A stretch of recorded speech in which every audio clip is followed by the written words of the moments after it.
Cântico dos Cânticos. Introdução. O Cântico dos Cânticos, isto é, o cântico por excelência, o mais belo canto, celebra o amor mútuo de um amado e de uma amada, que se juntam e se perdem, se procuram e se encontram. O amado é chamado Rei. Capítulo 1, 4.12. E Salomão, isto é, o Pacífico, 3, 7.9. A amada é chamada a Sulamita, a pacificada, 7.1. Aquela que encontrou a paz, 8.10. Aproximou-se o nome Sulamita, da Sunamita, que aparece na história de Davi e Salomão, Reis 1, 3, 2, 21 a 22.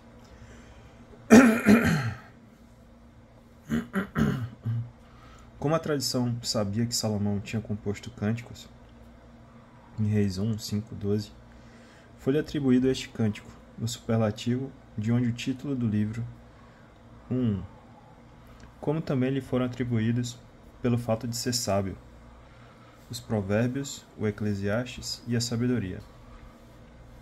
Por causa do título, colocou-se o cântico na Bíblia grega entre os livros sapienciais, depois de Eclesiastes. Na Vulgata, entre o Eclesiastes e a Sabedoria. Na Bíblia hebraica, o cântico é colocado entre os escritos que formam a terceira e a mais recente parte do cânon judaico. Pelo século V da nossa era, quando o cântico foi utilizado na liturgia judaica pascal, ele se tornou um dos 5 megilot, ou rolos, que eram lidos nas grandes festas.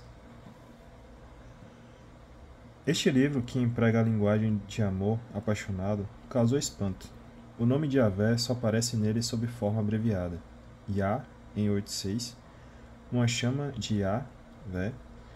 No século I de nossa era, os judeus cantavam o cântico nas festas profanas de casamento e continuaram a fazê-lo, malgrado a interdição feita por Rabi Akiba.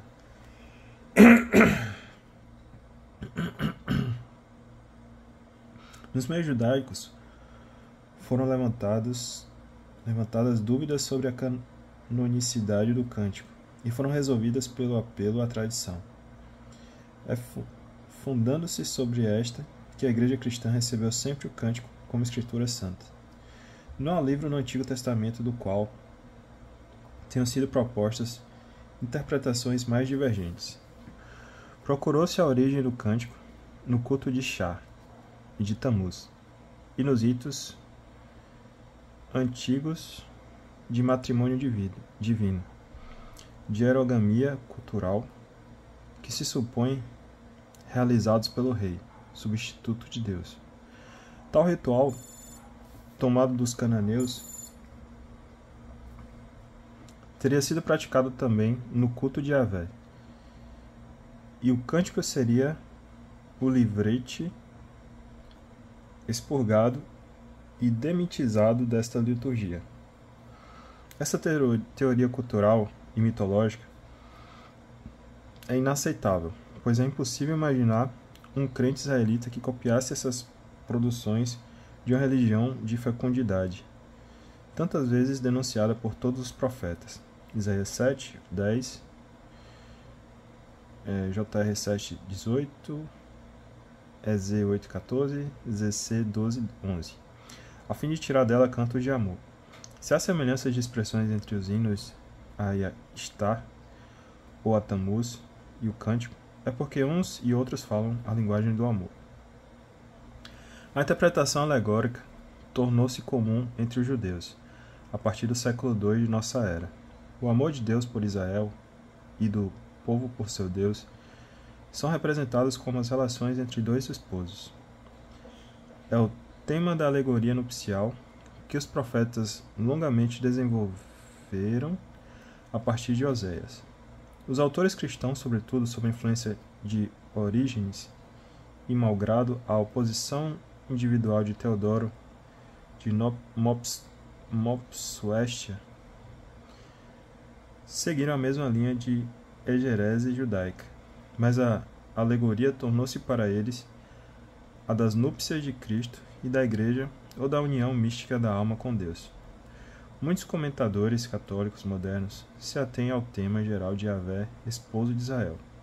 Ou então, procuram encontrar na sequência do cântico a história das conversões de Israel, de suas desilusões e de suas esperanças.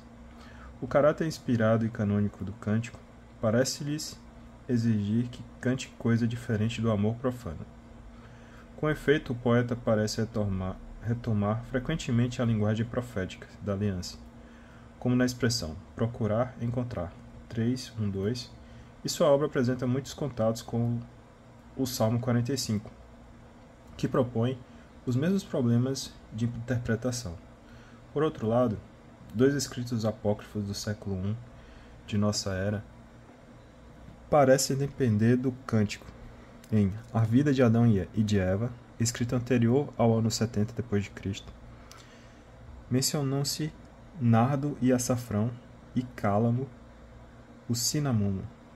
Conferir CT 4:14. Falando de Eva e de Sete.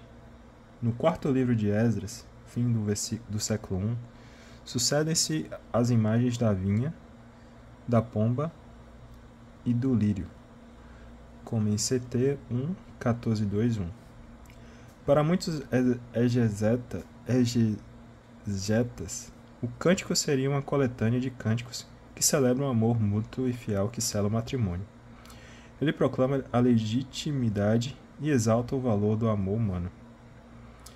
E o assunto não é somente profano, uma vez que Deus abençoou o matrimônio entendido menos como meio de procriação do que como associação afetuosa e estável do homem e da mulher.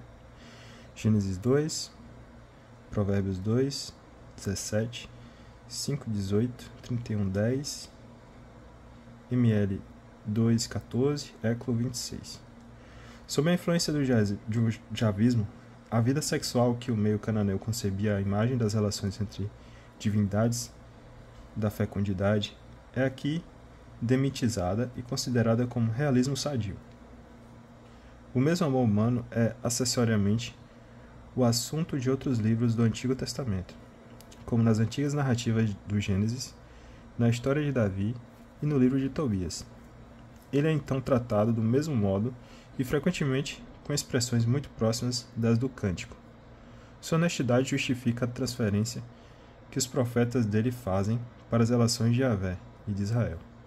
Dessa forma, o cântico tira do amor do homem e da mulher as constrições do puritanismo, bem como as licenças do erotismo.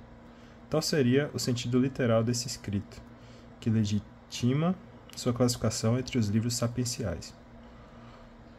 Como eles, o cântico se preocupa com a condição humana e nela considera um de seus aspectos vitais. Todavia, pode-se falar aqui de uma simples coletânea de cantos de amor, de uma espécie de repertório de circunstâncias para a celebração de matrimônios, conferir JR 7:24, 16:9, invocam-se aproximações com as cerimônias e os cantos de núpcias dos árabes da Síria e da Palestina, cita-se os elogios físicos do amado e da amada, semelhantes ao wasf, descrição da poesia árabe. Aproxima-se sobretudo os cantos de amor da poesia egípcia, obras literárias que evocam em todo lugar, como o cântico, as flores, os perfumes, as vestes, os jardins, e em que o amante chama sua bem-amada de minha irmã. Tais peças são variações sobre um mesmo tema, o que explica o fato de haver aí numerosas duplicatas. Elas não eram destinadas a ser recitadas ou cantadas todas em seguida. O autor do cântico, como hábil letrado, inspirar-se-ia nesses poemas egípcios conhecidos há muito tempo em Israel, mas não seria plano definido. É preciso, por outro lado, lembrar-se de que a linguagem do amor utiliza em todo lugar as mesmas imagens e as mesmas hipérboles. Pode-se ir mais longe? A intenção do autor se revelaria desde o início em alguns traços referentes ao Egito. a égua atrelada aos cavalos do faraó, 1,9. A tez morena da jovem, 1,3. Que aplica-se própria o nome de Lótus, 2,1. Palavra hebraica tomada do egípcio, shish, dada a poronomásia Salomão Sulamita. Somos levados a evocar o matrimônio de Salomão e da filha do faraó. Reis 1, 3, 1, 7, 8, 9, 16, 24, Crônicas 2, 8, 11. Esse episódio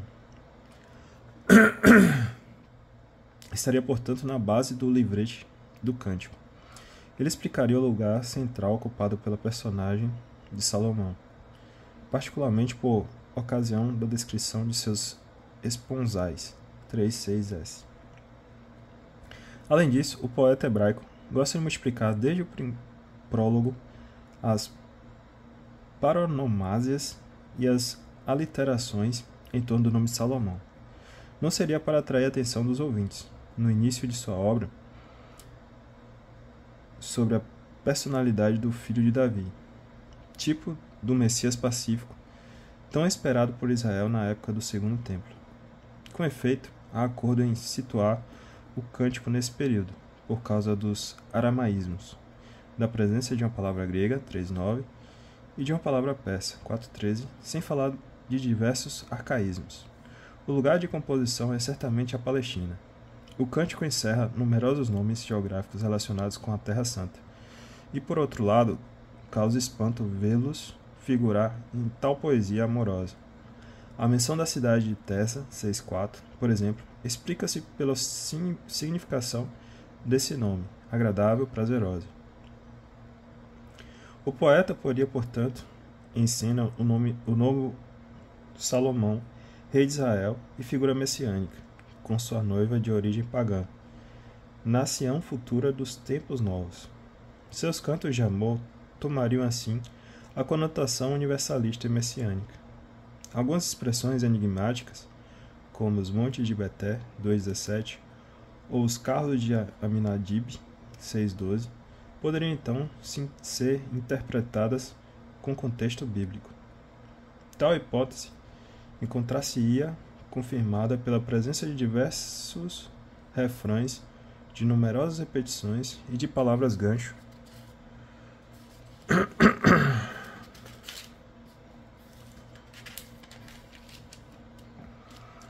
que assegura ao conjunto do livro, aparentemente tão fragmentário, certa unidade literária que permite discernir uma dezena de poemas, enquadrados por um prólogo, 1,4, e um epílogo, 8,5,7, seguido de acréscimos, 2,6,7 e 8,3,4. Formam uma grande inclusão. Por fim, a interpretação aqui proposta permitiria aplicar o cântico às relações do Cristo, Jesus, com sua igreja, ou em particular com cada um dos crentes. Assim, se justificaria o uso admirável que dele fizeram os místicos cristãos, como São João da Cruz. Vou dar uma pausa aqui e continuo no próximo.